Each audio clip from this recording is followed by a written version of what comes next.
오늘 2024년을 새롭게 시작하면서 오늘 청지기 주일에 귀한 말씀을 전하러 오신 우리 차영건 목사님, 다산두레교회도 요즘 최근 부흥하고 있습니다. 우리 차영건 목사님을 통하여 우리에게 주시는 청지기 주일의 엔데믹 시대의 청지기의 사명 어떻게 할 것인지 오늘 우리 차영건 목사님의 소중한 말씀 우리 정해 듣겠습니다. 박수로 환영해 주시기 바랍니다.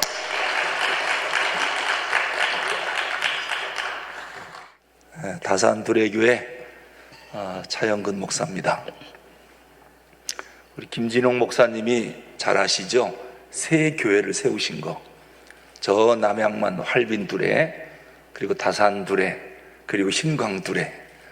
목사님은 지금 수도원에 계시지만 우리 목사님들은 삼형제 목사로서 제가 맏형입니다. 바로 밑에 최동목 목사님, 그리고 그 밑에 한양국 목사님. 우리는 아침마다 하나님 말씀을 서로 나누면서 큐티하고 있습니다. 하루도 안 빼놓고. 이 일은 둘째인 최동목 목사님이 늘 말씀을 보내서 우리가 서로 공유하고 있습니다. 서로 좋은 소식이 있으면 함께 나누고, 또 목회도 함께 정보를 나누고, 이렇게 삼형제 교회가 목회를 잘하고 있는데, 오늘 와서 보니까 교회가 역동성 있게 살아 움직이고 있습니다. 그래서 또 감사하고, 우리 신광두레교회가 이렇게 계속 이 코로나 후유증이 심각한 한국교회 상황인데도 이렇게 계속 성장하고 있다니까 또 감사하고, 우리 다산두레도요 코로나 기간에 많이 성장했습니다. 재정도 많이 늘었고 교인 수도 많이 늘었고, 저 남양만에 있는 활빈두레도 얼마나 든든히 세워져 가는지요. 이 새 교회가 이 어려운 때 계속 성장하는 데에는 두레 공동체에 대한 하나님의 놀라운 섭리가 있고 계획과 뜻이 있는 줄로 믿습니다. 오늘 청지기 주일에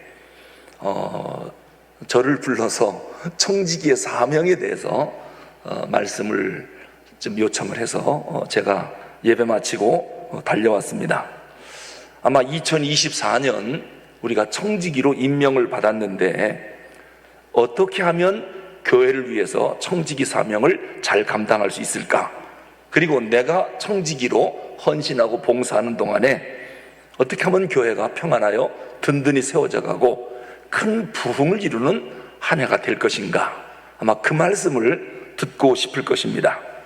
그래서 하나님 앞에 섰을 때 정말 잘했다, 착하고 충성된 종아, 이런 좋은 평가를 받는 한 해가 되기를 원해서 오늘 이런 예배 시간을 만드신 줄 압니다. 자, 그러기 위해서 우리가 먼저 점검을 하나 하고 넘어가야 되겠습니다. 현재 우리 한국 교회와 한국 사회의 현실이 어떠한지 이걸 알아야 내가 청지기로서 어떻게 헌신하고 어떻게 충성해야 할지 좋은 방법이 나오거든요. 교회는 한국 사회에 속해 있는 그러한 우리 신광두레교회가 아니겠습니까? 그렇다면 지금 우리나라 이 형편이 어떻게 돌아가고 있는지, 이 현실을 모르면 어떻게 충성해야 될지 방법이 안 나오거든요. 그래서 제가 오늘 우리 청지기들에게 우리 사회와 한국교회가 지금 어떤 형편에 있는지 그걸 먼저 알려드리고 청지기들에게 대안을 제가 지금 제시할 겁니다. 여러분들이 오늘 이 말씀을 듣고 청지기들이 부지런히 모여서 여기에 대한 대책을 세워서 한국 교회에 대안을 내놓는다면 정말 교회를 이끌어가는 대표적인 우리 신광두레가 될 줄로 믿습니다. 우선 우리 한국 교회 교인 수가 몇 명이냐? 우리는 그동안 1200만 성도 또는 1000만 성도라고 자랑을 많이 했습니다. 그런데 2023년 정확한 통계에 의하면 현재 750만 명입니다. 많이 줄었죠? 750만 명. 거기에다가 250만 명 가난한 교인들이 있습니다. 교회는 안 나옵니다. 주로 3040 세대들이 많이 떠나 있죠. 현재 750만 명인데 만약에 이대로 계속 간다면 2030년도쯤 되면 500만 명으로 준답니다.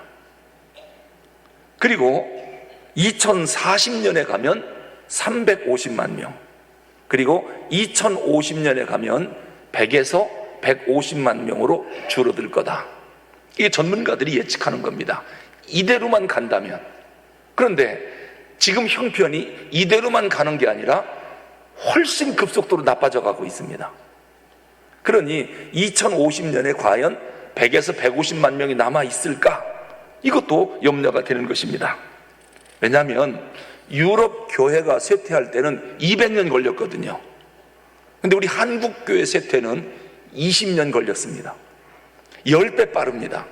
하여튼 우리나라는 뭐든지 빠르니까요. 교회 쇠퇴도 속도가 얼마나 빠른지 모릅니다.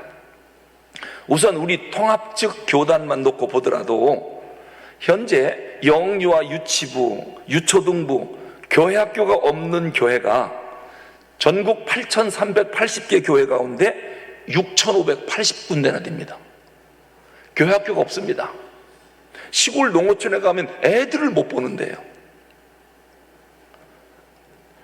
79%가 주일학교가 없습니다. 우리 통합적 교회만 하더라도요. 다른 교단은 더 심각하지요. 중등부 없는 교회가 47%, 고등부 없는 교회가 48%입니다. 그리고 교회학교가 있다고 하더라도 최근 10년 동안 교회학교 학생 숫자가 40% 줄었습니다. 또 주일학교가 있다고 해도 그럼 몇 명이나 되느냐? 10명 미만인 교회가 53%예요. 그리고 중고등부 학생도 10명 미만인 교회가 51%로 나타났습니다. 그러니까 몇몇 중대형 교회를 빼고 나면 주일학교가 급속도로 무너져 버렸다는 겁니다. 지금 주일학교가 소멸될 위기에 빠졌습니다. 그리고 코로나 때문에 한국 교회 전체 교인 수가 30% 줄었습니다. 이렇게 급속도로 줄은 적이 없거든요. 이 코로나가 엄청난 사탄임에 틀림이 없습니다. 근데 우리 신광두레교회는 그 기간 중에도 교회가 성장했다고 하니까 이건 기적 중의 기적이죠. 물론 우리 다산두레도 기적입니다. 오늘도 새 가족들이 신광두레 여러 가정이 왔다는데 우리도 여러 가정이 등록을 했습니다. 그러니까 참 고맙고 감사하지요.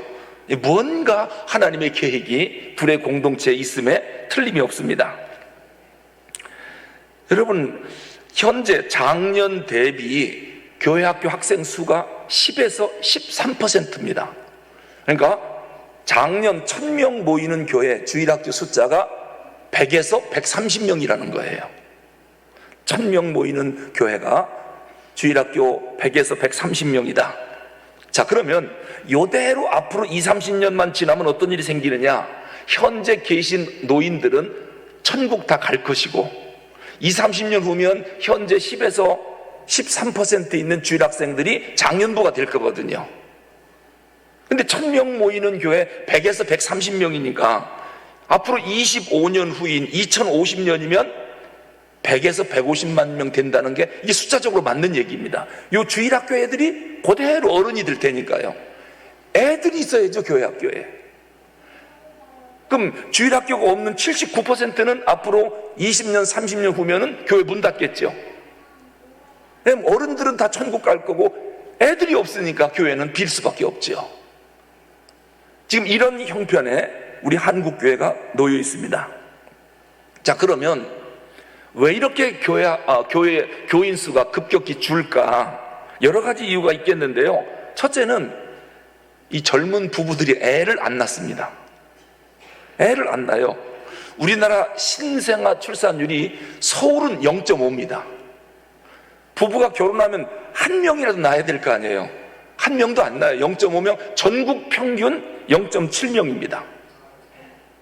이건 OECD 국가 가운데 최저입니다. OECD 평균이 1.2명입니다. 근데 우리는 0.7명입니다. 전국 평균이. 서울은 0.5명이고요. 우리나라의 가장 큰 위기는 북한의 핵 위협이 아니라 인구 소멸 위기입니다. 그래서 작년에 한 달 전인가요? 한동훈 법무부 장군이 이민청을 만들어야 된다. 그 말이 맞는 얘기예요. 이민청 만들지 않으면 우리나라는 인구 소멸로 그냥 무너져 버립니다. 이런 위기에 지금 빠져 있는 것이죠. 그러다 보니까 서울에도 산부인과, 어린이집, 유치원, 초등학교 계속 폐교합니다. 여러분 잘 아시죠? 서울 시내에 있는 도봉고등학교가 작년에 폐교했어요. 고등학교가 폐교했습니다. 제가 대광학교 선생을 했는데요, 그때 우리 반 70명이었습니다. 조그만 교실에 교탁 앞에까지 꽉 차게 앉았습니다. 70명. 그리고 제가 정신여고로 이제 학교를 옮겼는데, 그때 담임을 할 때 우리 반이 63명이었거든요. 15개 반. 1, 2, 3학년 45개 반 2,500명이었어요. 학생 수가. 그런데 제가 지난주에 정신여고 교장이 제 후배입니다. 그래서 그 교장님에게 전화를 했습니다. 이제 서로 이제 축하도 하고 안부도 묻고. 그래 물었습니다. 지금 정신여고 학생이 총 몇 명이나 되냐 그랬더니요, 한 반에 25명이래요. 그리고 34개 반으로 줄었어요. 그리고 전체 학생 수가 850명이래요. 제가 있을 때만 해도 2,500명이었는데 강남 8학군입니다. 명문 학군이에요. 8학군에 들어오려고 얼마나 이사들을 많이 오는데요. 그런데도 그 학교가 제가 있을 때 2,500명이 지금 850명으로 줄었으니 다른 학교는 어떻게 되겠습니까? 그러니 문 닫는 고등학교가 생길 수밖에 없죠. 이 말은 애들이 없다는 겁니다. 그러니 교회학교 학생 수가 당연히 줄 수밖에 없죠. 유치원 애들도 없고 초등학교 애들도 없고 고등학교 애들도 이렇게 줄어버리니 교회학교 아이들 숫자들이 주는 건 당연한 것입니다. 자, 이거 어떻게 하면 좋습니까? 우리 청지기들 모여서 토론 좀 해주시기 바랍니다. 권사님이신가요? 어지간하면 하나 나시죠. 그 방법밖에는 방법이 없습니다. 우리 권사님, 장로님들 어지간하면 하나씩 놔주세요. 그렇게 해서라도 이게 채워야지. 이 젊은이들이 안 나니까 어른들이라도 나야 될 거 아닙니까? 지금 우리나라가요, 지금 소멸되게 돼 있습니다. 이게 국민이 없으면 소멸되는 거 아닙니까? 이슬람은 왜 이렇게 부흥하죠? 얘들은 산하 제한 안 하고 무조건 많이 납니다. 남자 하나에 아내들이 뭐 3명, 4명 되니까요. 그러니까 이슬람은 막 그냥 폭발적으로 부흥할 수밖에 없어요. 지금 이런 위기에 한국 교회가 놓여 있고 우리 한국 사회가 놓여 있다. 이것만 여러분들이 꼭 아시고, 여기에 대한 대책을 우리 청지기들이 세우지 않으면 우리 신강교회도 앞으로 25년, 30년 뒤에 어떻게 될까? 우리 기성세대 어른들이 다 세상 떠나고 나면 이 교회를 주일학교들이 꽉 채워야 되는데 주일학교 애들이 없으니까 이 큰 교회 어떻게 하면 좋습니까?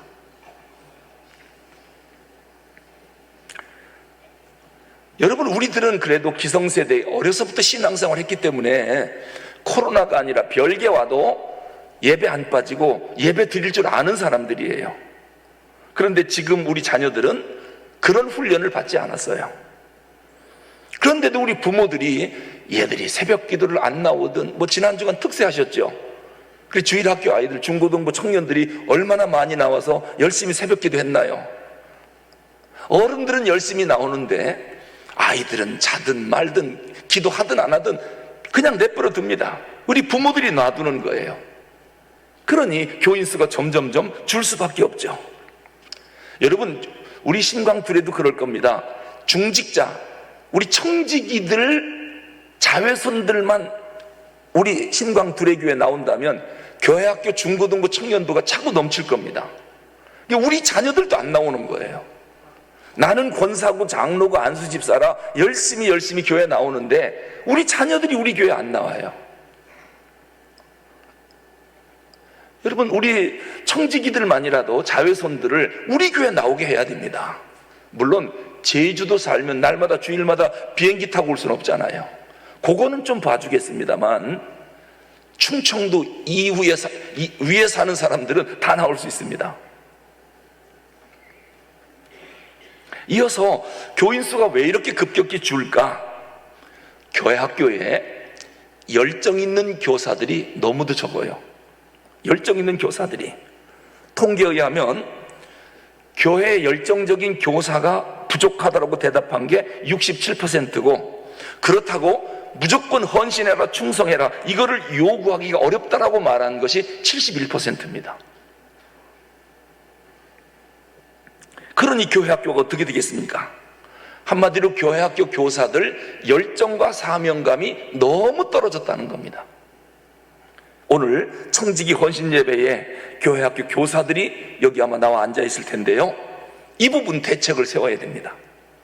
왜냐하면 교회 학교는 교사의 열정과 헌신에 달려 있거든요.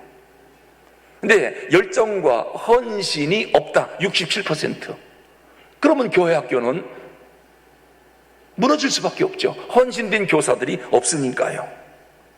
거기다가 사역자 양성이 지금 얼마나 어려우냐면요, 저희 교회도 교회가 성장함에 따라서 부목사님 한 분을 청빙을 또 추가로 했습니다.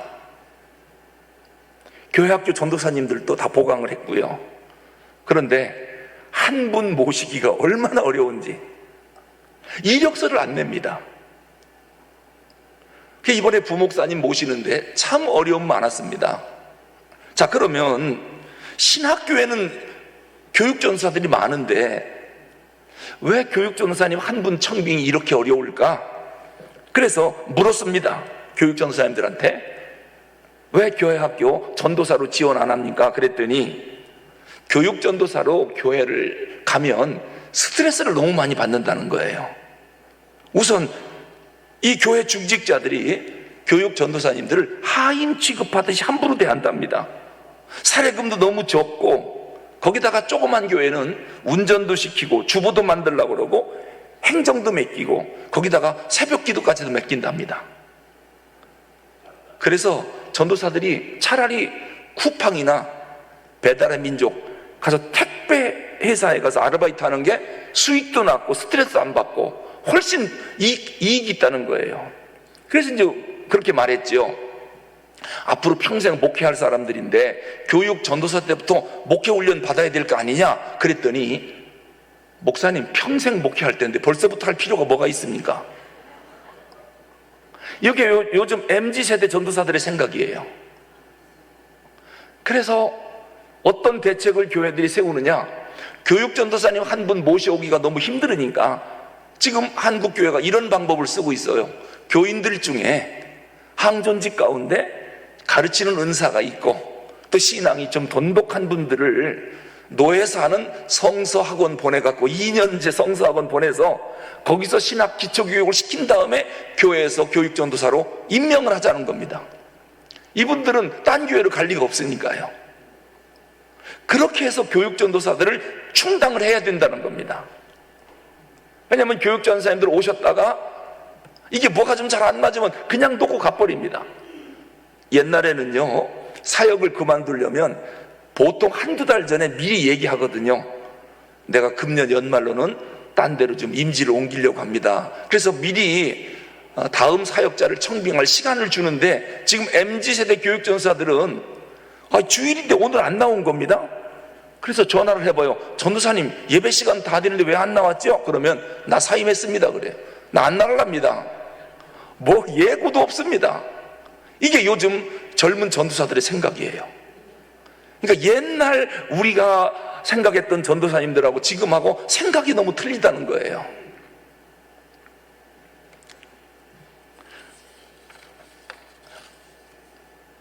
이 부분에 대해서 우리 청지기들은 또 대책을 세워야 됩니다. 아마 여기도 동두천 아닙니까? 전도사님 청빙이 생각처럼 쉽진 않을 거예요. 부목사님 청빙도 생각처럼 쉽지 않을 거예요.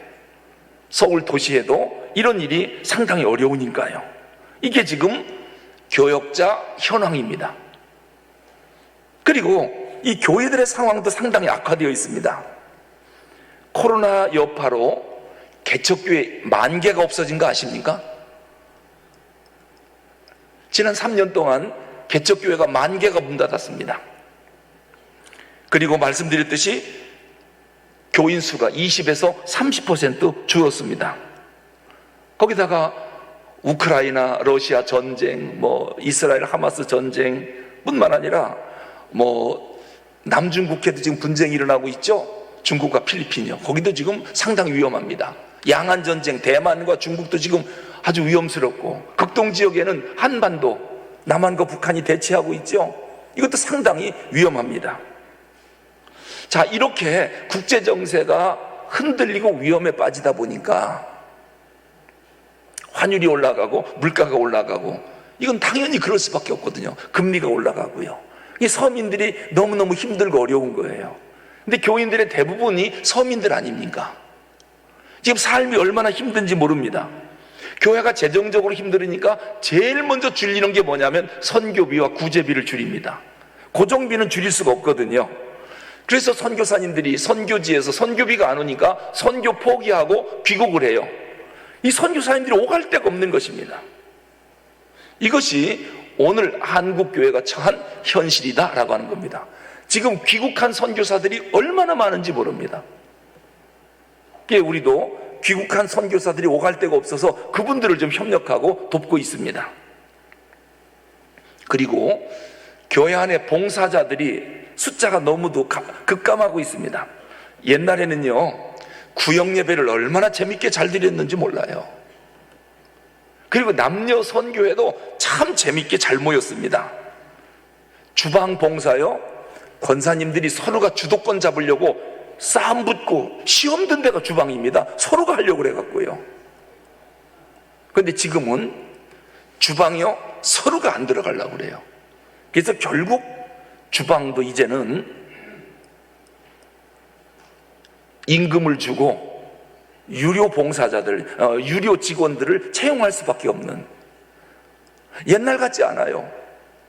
팔굽도 붙이고 주방에 가서 일하려고 안 합니다. 교사도 안 하려고 그러고요, 성가대도 안 하려고 그러고요. 직장에 힘들고 바쁘답니다. 그래서 교회마다 보면은 20년 전에 봉사하던 사람이 지금도 봉사하고 있어요. 여러분, 지금 교회에서 60대 봉사자들이 다 빠져나가면 교회 마비됩니다. 왜냐하면 봉사하려고 하는 사람이 없는 것이죠. 우리 신광두레교회는 어떤지 모르겠어요.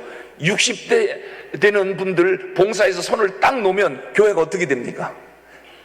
그 뒤를 이은 젊은 봉사자들이 지금 많이 활동하고 있습니까? 이것이 지금 한국교회 상황입니다. 60대 이상 된 분들이 봉사에 손을 놓으면 교회는 마비돼 버린다. 왜요? 젊은 봉사자들이 없기 때문이죠. 거기다가 교회에 대해서 부정적 인식이 한국 사회에 너무도 팽배합니다. 연일 매스컴에서 때렸지 않습니까? 세습이다, 성적인 타락이다, 공금 횡령이다, PD수첩, 그것이 알고 싶다, 탐사보도, 이런 데서 교회에 조그만 비리가 있으면 침소봉대합니다. 마치 한국교회가 다 그런 것처럼. 그러니까 사람들이 교회에 대한 부정적 인식이 가득한 겁니다. 도매금으로 한국교회를 다 그렇게 매도해버립니다. 초등학교 학부모들이요, 아이들한테 니들 교회 가지 마라. 옛날에는 학교 앞에서 전도하면은 전도지도 잘 받았거든요. 선물도 잘 받았고요. 지금은 받지도 않습니다. 우리 교회 학교 선생님들이랑요, 또 우리 교회에 학교 선생님들이 계시기 때문에 학교 앞 전도하러 나간 거예요. 그래서 전도지도 주고 선물도 주고, 그러니까 이제 학교 현직에 있는 선생님이 같이 집사님이니까 열심히 전도지 나누니까 애들이 그러더랍니다. 선생님이 이런 거 나눠줘도 돼요? 그러면서 얼마 받고 하는 거예요? 그러더래요. 아이들이 부모들한테 교회가 뭐 주는 거 받지 마라. 왜냐하면 애들이 교회 나가면 곤이어서 부모도 오라고 하기 때문에 귀찮다는 겁니다. 그래서 여러분, 초등학교에서 복음이 뭔지 못 들어본 애들이 92%예요. 이게 미전도 종족입니다. 그러니까 선교하려고 아프리카로 갈 게 아니라 초등학교로 가야 돼요. 얘들이 복음이 뭔지를 들어본 적이 없습니다. 복음 전하려고 초등학교, 중고등학교로 빨리 가야 됩니다. 이게 한국 교회에 대한 부정적 인식이 너무도 많기 때문에 전도가 잘 안 되는 겁니다. 자, 이 부분에 대해서 우리 청지기들이 대책을 세워야 됩니다. 그리고 요즘 왜 교인 수가 줄고 있는가 봤더니 세계관이 많이 달라졌습니다. 옛날에는 예수 믿어야 구원받는다. 뭐 지금도 변함없지 않습니까? 근데 지금은 다원주의 세계관이 이 세상을 덮어가고 있습니다. 그러면서 예수만 믿어야 구원받는다. 하여튼 기독교는 독선적이라는 거예요. 이 세상 사람들이 그거 안 받아들입니다. 왜 예수만 믿어야 구원받는다고 하느냐? 구원받는 방법은 다양하지 않느냐? 이게 다원주의거든요. 이게 지금 확산되어 가고 있습니다. 차별금지법, 이게 뭡니까? 왜 예수만 믿어야 구원받는다라고 하느냐? 왜 다른 종교를 차별하느냐? 이거 하지 말라는 거거든요. 부처를 믿든 이슬람을 믿든 유교를 믿든 다 구원받는다고 해야지 왜 예수만 믿어야 구원받는다라고 차별하느냐? 이거 금지시키라는 겁니다. 여러분, 시대가 아무리 변하고 달라져도 영원히 변치 않는 게 있잖아요. 예수 믿어야 구원받는다는 거. 이건 우리가 타협할 수 없습니다. 그런데 다원주의에서는 그런 얘기 하지 말라는 거예요. 부처 믿어도 구원받는다라고 얘기해야지 왜 예수만 믿어서 구원받는다라고 가르치느냐? 차별하지 말라는 거예요. 이걸 법으로 만들자는 겁니다. 이게 말이 됩니까? 우리 다산 두레교회도요, 진리를 어떻게 가르쳐야 될까? 이것 때문에 참 고민을 많이 하고 있습니다. 물론 하나님의 은혜로 지금까지는 잘 성장하고 있지만은 어떻게 하면 이런 시대 속에서 교회가 계속 성장하게 할까? 이 부분을 우리 재직들 함께 둘러앉아서 고민 많이 하고 있습니다. 그래, 우리는 4가지를 놓고 고민을 많이 하고 있어요. 첫째는 남과 다르게 해야 된다. 남과 다르게 해야 된다. 진리는 별치 않지만은 진리를 담는 그릇은 급변하고 있습니다. 진리를 담는 그릇이 뭡니까? 문화입니다. 문화는 급변하고 있습니다. 이것이 교회의 블루오션입니다. 여러분, 기업도 마찬가지입니다. 남과 다르지 않으면 이 사회에서 결코 선두기업이 될 수 없는 게 블루오션 아닙니까? 우리 교회가 이런 시대 속에서 그래도 이 교회가 이 사회를 이끌어 나가려고 하면 남과 다르지 않으면 교회는 역시 소멸되고 만다라고 하는 겁니다. 메가스터디에 김성호 장로님을 직접 만나서 얘기를 나눈 적이 있습니다. 이 서울대 약대 출신이거든요. 경상도 어느 시골에서 대학을 졸업하고 약국을 개업을 한 것입니다. 여러분, 시골 창고 하나 빌려갖고 개업을 하는데 시골 약국에서 어떻게 그 약국이 성장하고 사람들이 오겠습니까? 6일 약국이라고 약국을 개업을 했는데 남과 똑같이 약국을 경영해서는 이 시골에서 약국이 될 리가 없다. 그래서 이 김성호 약사가 시골 구석구석 동네마다 다 돌아다녀 봤답니다.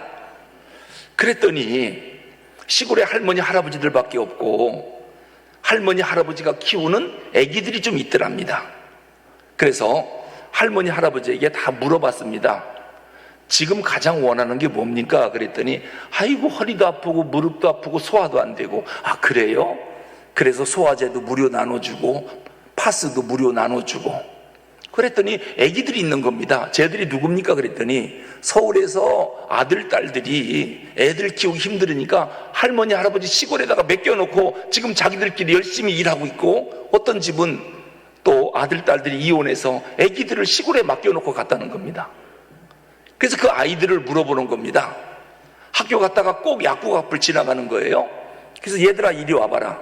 니들 지금 가장 힘든 게 뭐냐 그랬더니 우리는 과외나 학원을 못 가기 때문에 공부가 제일 힘들어요 그러더랍니다. 그래, 그러면 너희들 방과 후에 그냥 지나가지 말고 약국에 다 모여라. 그랬더니 애들이 약국으로 모였습니다. 아이, 서울 약대 출신이면 국영수 얼마나 잘 가르치겠습니까? 그래서 얘들을 앉혀놓고 영어도 가르치고 수학도 가르치고 국어도 가르쳤어요. 왜? 약국에 사람들이 안 오니까 애기들만 가르친 겁니다. 그랬더니 얘들이 실력이 막 쑥쑥 올라가는 거예요. 학교에서 소문났습니다. 너 어떻게 영어 수학을 이렇게 잘하냐? 우리 동네 약국이 있는데 약사님이 가르쳐줍니다. 누구든지 오라고 합니다. 그래가지고 아이들이 방과 후에 전부 약국으로 오는 겁니다. 그래서 이 약사님이 약 팔 생각은 안 하고 애들 가르치는 거예요. 근데 문제는 뭐냐?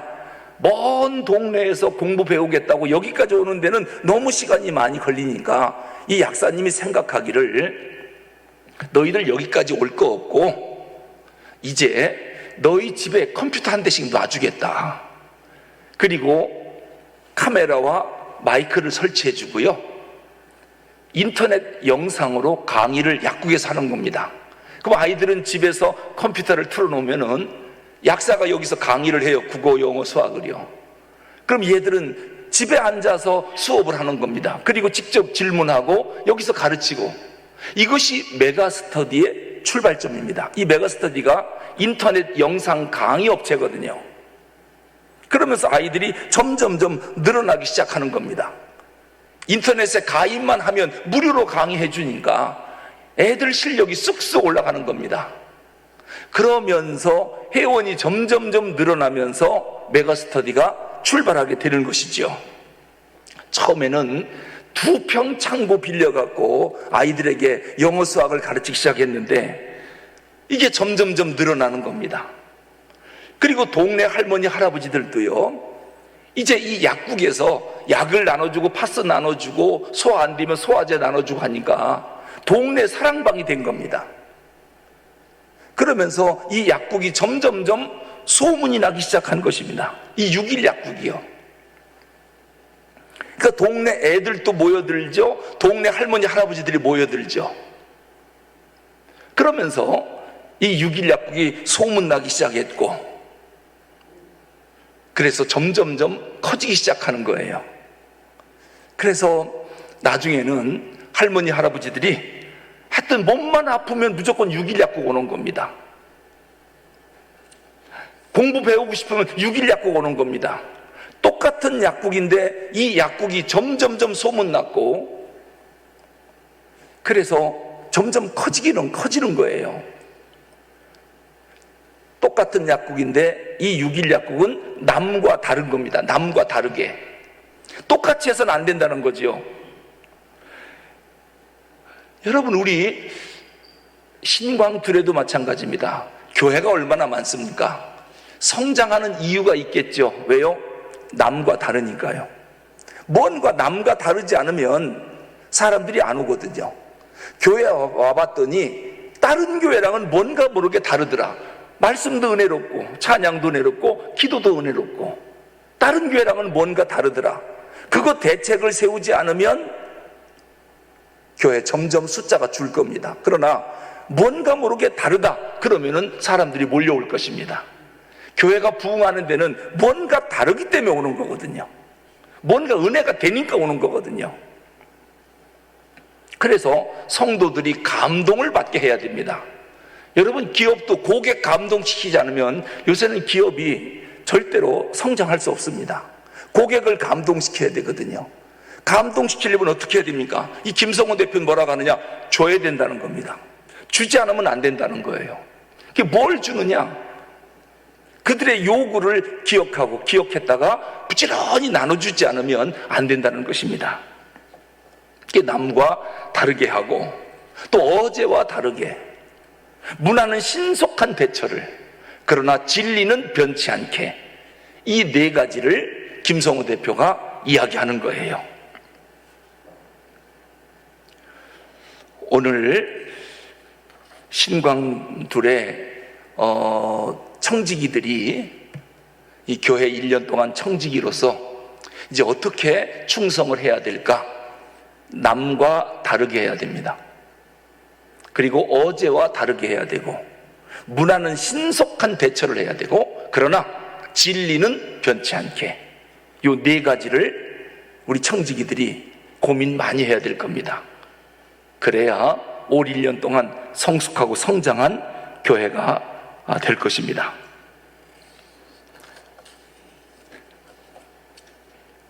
준비를 많이 해왔는데 벌써 시간이 3시가 다 되고 있네요. 말씀은 이제 여기서 제가 줄일 겁니다. 우리가 충성해야 할 한국교회 상황과 현재 상황이 어떤가, 그걸 제가 잠깐 말씀을 드렸어요. 이 부분에 대한 구체적인 대안을 내놓지 않으면 교회는 이 시대를 이끌어갈 수가 없다라고 하는 겁니다. 우리 청지기들이 모이기만 하면 이런 문제를 놓고 고민해야 됩니다. 그리고 하나님 앞에 기도해야 됩니다. 우리가 청지기로 부름받았는데 이런 한국교회 상황을 어떻게 해야 극복을 하고 이끌어가게 될지, 우리 항전직들 그리고 청지기들이 모여서 여기에 대한 대책을 논하고 여기에 대한 새로운 대책을 내놓지 않으면 한국교회의 대표적인 교회가 될 수가 없고 이 시대의 교회들을 이끌어갈 수가 없는 것입니다.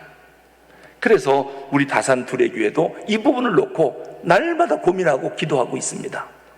어떻게 하면 한국교회의 새로운 교회 모델을 제시할까? 이거를 제시해주면 한국교회를 이끌어가는 대표적인 교회가 될 수 있습니다. 여기에 대한 대안을 우리 청지기들이 논해 주시기 바랍니다. 그래서 목사님, 이렇게 합시다, 이렇게 합시다. 새로운 대안을 내놓는다면은 교회는 크게 성장하고 부흥할 것입니다. 기도하겠습니다. 하나님 아버지, 청지기로 우리를 임명해 준 거 감사드립니다. 그런데 한국 교회 상황을 지금 돌아봤습니다.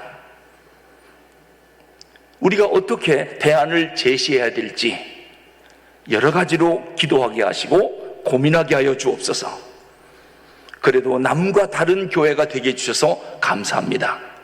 그리고 어제와 다르고 문화를 신속하게 대처하게 도와주셨고, 그리고 진리는 영원히 변치 않도록 지키게 해주시니 감사를 드립니다. 우리 신광두레교회 재직들, 청지기들이 어떻게 헌신하고 충성해야 될지 날마다 모이면 하나님 앞에 엎드려서 기도하게 하여 주옵소서. 그리고 새로운 대안을 제시하게 하여 주시옵소서. 그래야 교회가 계속 성장하고 부흥하고 한국교회 모델로 이끌어가게 될 줄로 믿습니다. 최동목 담임 목사님을 중심으로 항전지기에 똘똘 뭉치게 하시고 청지기들이 한 마음 한 뜻 한 생각을 갖고 올 1년 동안 열심히 충성하게 하여 주옵소서. 그럴 때에 올해도 변함없이 큰 부흥을 이루는 우리 신광두레교회가 될 줄로 믿습니다. 하나님 앞에 섰을 때 착하고 충성된 종이라고 칭찬받는 청지기들이 다 되게 하여 주시옵소서. 올 한 해 동안 큰 부흥 주시기를 간절히 원하오며 우리 주 예수 그리스도 이름으로 기도하옵나이다. 아멘.